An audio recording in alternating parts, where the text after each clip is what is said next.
انہیں روک لے، مگر ایسا کچھ نہ ہوا۔ نائلہ نے دروازہ بند کر دیا۔ دونوں میاں بیوی سڑک پر کھڑے رہ گئے۔ چند لمحے تک وہ خاموش ایک دوسرے کو دیکھتے رہے، پھر آہستہ آہستہ چلتے ہوئے سڑک کے ایک کنارے درخت کے نیچے جا بیٹھے۔ جاوید صاحب نے اپنا سر دونوں ہاتھوں سے پکڑ لیا۔ سکینہ بیگم روتے ہوئے کہا، ہم نے اپنی ساری زندگی کی کمائی اس بیٹے پر لگا دی اور آج اسی نے ہمیں بے گھر کر دیا۔ جاوید صاحب کی آنکھوں میں آنسو آ گئے، مگر انہوں نے خود کو سنبھالتے ہوئے کہا، شاید یہی ہماری قسمت تھی، اللہ ضرور کوئی راستہ نکالے گا۔ اسی وقت دور سے ایک چمکتی ہوئی لگژری گاڑی آ کر ان کے سامنے رکی۔ گاڑی کے دروازے کھلے تھے تو پولیس کی وردی میں ایک نوجوان خاتون آہستہ سے باہر نکلی۔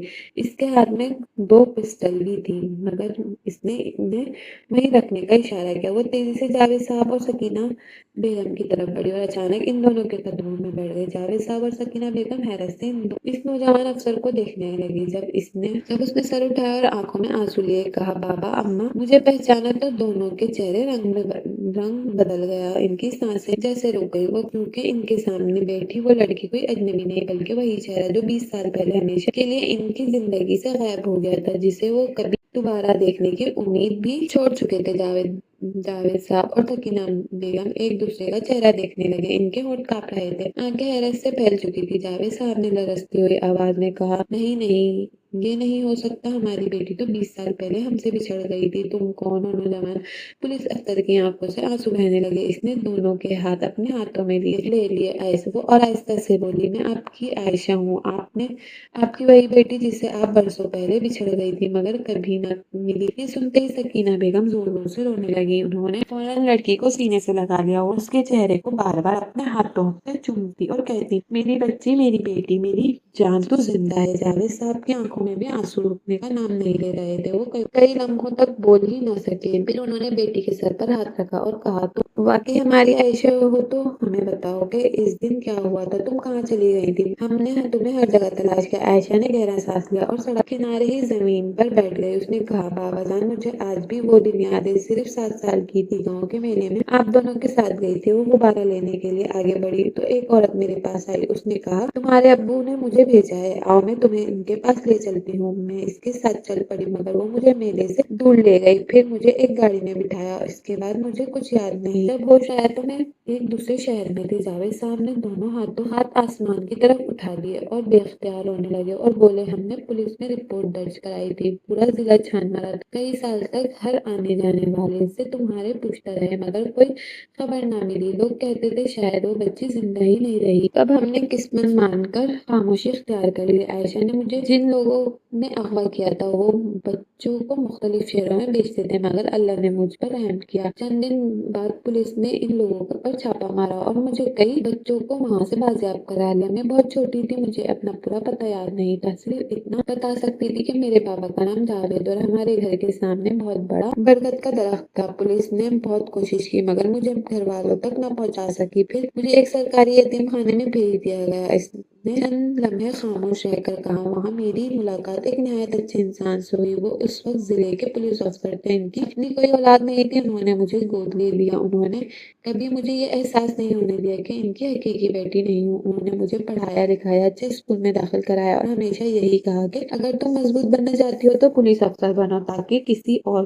بچی کے ساتھ اور وہ نہ ہو جو تمہارے ساتھ ہوا ہے۔ اس لیے میں دن رات محنت کی اور آج میں اسی ضلع کی اسسٹنٹ سپرنٹینڈنٹ آف پولیس ہوں۔ سکینہ بیگم نے بیٹی کا ماتھا چوما اور کہا، اللہ اس انسان کو جنت دے جس نے ہماری بچی کو سنبھالا۔ عائشہ نے آہستہ سے کہا، امی، اب وہ اس دنیا میں نہیں۔ جاوید صاحب حیرت سے بولے، پھر آج تم ہمیں کیسے پہچان گئی؟ عائشہ نے مسکرا کر جواب دیا، آج صبح ایک سرکاری کام سے اسی علاقے میں آئی، میری گاڑی یہاں سے گزری تو میں نے آپ دونوں کو دیکھا۔ پہلے تو یقین نہیں آیا مگر جب میں نے آپ کا چہرہ غور سے دیکھا تو وہی تصویر میری آنکھوں کے سامنے آ گئی۔ میں نے فوراً گاڑی رکوائی اور بھاگتی ہوئی آپ کے پاس آ گئی۔ یہ سن کر سکینہ بیگم نے بیٹی کو دوبارہ گلے لگا لیا۔ تینوں ایک دوسرے سے لپٹ کر روتے رہے۔ آس پاس کھڑے لوگ بھی یہ منظر دیکھ کر آپ دیدہ ہو گئے۔ کچھ دیر بعد عائشہ نے اپنے آنسو صاف کیا اور پوچھا، بابا، آپ دونوں اس حال میں سڑک کنارے کیوں بیٹھے ہیں؟ آپ کا سامان یہاں کیوں رکھا ہے؟ جاوید صاحب نے پہلے تو خاموشی اختیار کی مگر پھر ساری حقیقت بیان کر دی۔ انہوں نے بتایا کس طرح انہوں نے بیٹی کی خوشی کے لیے آبائی زمین بیچ دی، کس طرح دھوم دھام سے بیٹی کی شادی کی، اور کس طرح صرف 2 دن بعد بیٹے اور بہو نے انہیں گھر سے نکال دیا۔ عائشہ خاموشی سے سب سنتی رہی، مگر جیسے جیسے حقیقت سامنے آئی تو اس کے چہرے کے تاثرات بدلتے رہے۔ اس کی آنکھوں میں نمی کی جگہ سختی آ گئی، اس نے دانت بھیج لیے اور کہا، بابا آپ نے مجھے کھو دیا تھا، پھر بھی میرے لیے دعا کرتے رہے، اور جس بیٹے کے لیے آپ نے سب کچھ قربان کیا اسی نے آپ کو گھر سے نکال دیا۔ جاوید صاحب نے فوراً بیٹی کا ہاتھ پکڑ لیا اور کہا، نہیں بیٹی، وہ ہمارا بیٹا ہے، اس کے خلاف کوئی سخت قدم مت اٹھانا، شاید ایک دن اسے اپنی غلطی کا احساس ہو جائے گا۔ عائشہ نے احترام سے سر جھکا کر کہا، بابا میں آپ کی بیٹی ہوں، اس لیے آپ کی ہر بات مانوں گی، لیکن میں ایک پولیس افسر بھی ہوں اور کسی بزرگ کے ساتھ ظلم ہوتے ہوئے نہیں دیکھ سکتی۔ قانون صرف اجنبیوں کے لیے نہیں ہوتا، نہیں بھی اگر ظلم کریں گے تو انہیں بھی جواب دینا پڑے گا۔ اس نے فوراً اپنے ماتحت افسر کو بلایا اور کہا کہ اس گھر کی مکمل تفصیلات معلوم کرو، جس سے ان بزرگوں کو نکالا گیا ہے، تمام قانونی دستاویزات بھی چیک کرو اور کسی کے ساتھ بدتمیزی کے بغیر مجھے پوری رپورٹ دو۔ کانسٹیبل روانہ ہو گئے۔ عائشہ نے اپنے والدین کو گاڑی میں بٹھایا اور کہا، اب آپ دونوں میرے ساتھ چلیں، جب تک میں زندہ ہوں آپ کو کبھی سڑک پر نہیں بیٹھنا پڑے گا۔ جاوید صاحب نے گاڑی میں بیٹھنے سے پہلے ایک بار اپنے پرانے گھر کی طرف دیکھا، اور ان کی آنکھوں میں دکھ بھی تھا اور امید بھی تھی، کیونکہ 20 سال بعد کھوئی ہوئی بیٹی انہیں واپس مل گئی تھی۔ جاوید صاحب اور سکینہ بیگم نے سرکاری گھر پہنچے تو وہاں موجود تمام ملازمین نے ان کا بڑے احترام سے استقبال کیا۔ عائشہ نے سب سے پہلے اپنے والدہ کے لیے کھانا منگوایا، کیونکہ وہ صبح سے بھوکی تھی، اور پھر ان کے والد کے لیے ڈاکٹر کو بلایا۔ ان کا بلڈ پریشر بہت بڑھ چکا تھا۔ ڈاکٹر نے معائنہ کرنے کے بعد کہا کہ انہیں شدید ذہنی صدمہ پہنچا ہے، انہیں سکون کی ضرورت ہے۔ عائشہ خاموشی سے اپنے والد کے پاس بیٹھی رہی، اس کے دل میں برسوں کے بعد والدین کے ملنے کی خوشی بھی تھی اور ان پر ہونے والے ظلم کا دکھ بھی تھا۔ اسی دوران وہ کانسٹیبل واپس آ گئے جنہیں عائشہ نے تفتیش کے لیے بھیجا تھا۔ ان کے ہاتھ میں تمام کاغذات تھے۔ انہوں نے بتایا کہ جس گھر میں جاوید صاحب کو نکالا گیا تھا اب بھی وہ قانونی طور پر جاوید صاحب کے ہی نام ہے۔ انہوں نے وہ گھر بیٹے کے نام کیا تھا۔ فراز اور ان کی بیوی صرف اس لیے خود کو مالک سمجھ رہے تھے کیونکہ جاوید صاحب نے ابھی انہیں روکا نہیں تھا۔ یہ سن کر عائشہ نے فوراً فیصلہ کیا، اب وہ خاموش رہنا ظلم کو بڑھانا ہوگا۔ اس نے پہلے اپنے والد سے اجازت مانگی۔ جاوید صاحب نے گہری سانس لیتے ہوئے کہا، بیٹی، میں اپنے بیٹے کو جیل میں نہیں دیکھنا چاہتا، لیکن اسے اپنی غلطی کا احساس ضرور ہونا چاہیے۔ عائشہ نے سر ہلایا اور کہا، بابا میں بھی یہی چاہتی ہوں کہ کچھ دیر بعد پولیس کی 2 گاڑیاں فراز کے گھر کے سامنے رکی۔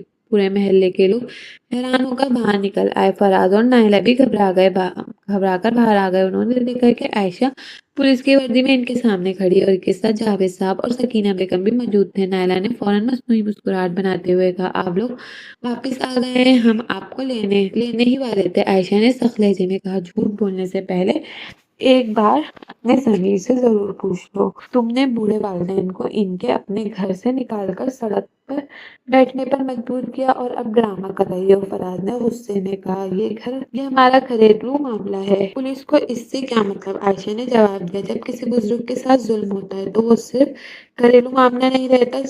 پھر اس نے جاوید صاحب کے نام کے اصل کاغذات فراز کے سامنے رکھ دیا اور بولی، یہ گھر آج بھی میرے والد کی ملکیت ہے، تمہیں انہیں نکالنے کا کوئی حق نہیں۔ فراز کے چہرے کا رنگ اڑ گیا، وہ خاموش ہو گیا۔ نائلہ نے بات سنبھالنے کی کوشش کرتے ہوئے کہا، ہم نے صرف الگ رہنے کی بات کی تھی۔ محلے کے کئی لوگ آگے آ گئے۔ ان میں ایک بزرگ نے کہا، نہیں بیٹی، ہم نے اپنی آنکھوں سے دیکھا تھا، یہ دونوں ان کا سامان سڑک پر پھینک رہے تھے اور بے عزتی کر رہے تھے۔ دوسرے پڑوسی نے بھی یہی بات دہرائی۔ اب فراز اور نائلہ کے پاس کوئی جواب نہیں تھا۔ عائشہ نے اپنے ماتحت اہلکاروں سے کسی کو گرفتار نہیں کرانا چاہتی ہوں، یہ دونوں اپنے کیے کی سزا اپنی زمین میں پائیں گے۔ اس نے فراز کی طرف دیکھ کر کہا، تمہیں معلوم ہے تمہارے باپ نے تمہاری شادی کے لیے کیا قربانی دی ہے؟ انہوں نے اپنی آبائی زمین بیچ دی جو ان کے باپ دادا کی نشانی تھی۔ انہوں نے کبھی اپنے لیے کچھ نہیں رکھا، سب کچھ تمہارے لیے قربان کر دیا، اور تم نے 2 دن میں ان کا یہ صلہ دیا۔ فراز کی آنکھوں میں آنسو آ گئے۔ اس نے پہلی بار اپنے والد کی طرف دیکھا، مگر جاوید صاحب نے نظریں جھکا لیں۔ یہ خاموشی کسی بھی ڈانٹ سے زیادہ تکلیف دہ تھی۔ اسی وقت عائشہ نے اپنی زندگی کی حقیقت بھی سب کے سامنے بیان کی۔ اس نے کہا، اگر میں آج زندہ ہوں تو صرف اللہ کے کرم سے ہوں۔ میں برسوں اپنے والدین سے دور رہی اور ہر رات ان کے لیے روتی رہی۔ تم خوش قسمت تھے کہ تمہیں ایسے والدین ملے جو اپنی ہر خوشی